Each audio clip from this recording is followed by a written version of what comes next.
പിന്നെ ഫ്രൈഡേ എത്ര 17-18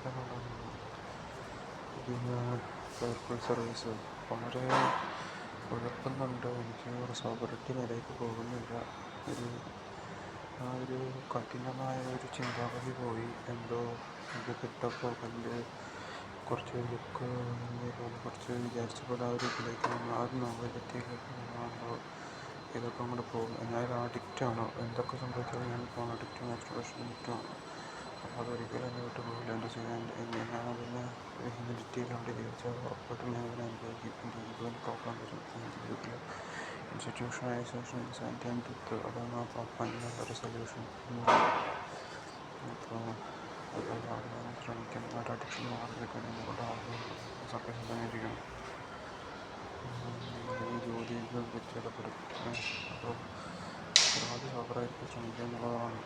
മനസ്സിൻ്റെ വ്യക്തിയോട് പറഞ്ഞ് ശ്രമിക്കുക എന്നുള്ളതാണ്. എങ്ങനെയാണെങ്കിലും ഇത് നോക്കാൻ ചെയ്യാൻ ദൈവം സാധിക്കും. അതിൻ്റെ പ്രാർത്ഥന തിരിച്ചുകൊണ്ടിരിക്കുക എന്നുള്ളതാണ്.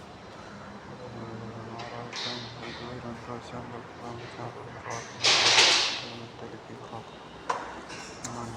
ഒരു സിസ്റ്ററിൻ്റെ ഒരു ആഗ്രഹങ്ങളൊക്കെ കൊടുക്കും. അപ്പോൾ എന്തായാലും എത്ര നാൾ 4 മാസത്തിന് സർവീസ് അതിൻ്റെ സംഭവം പിന്നെ ഈ പറഞ്ഞ ആധാർ പ്രശ്നങ്ങളും നശിപ്പിക്കുന്ന വിഷമങ്ങളും തോന്നിയ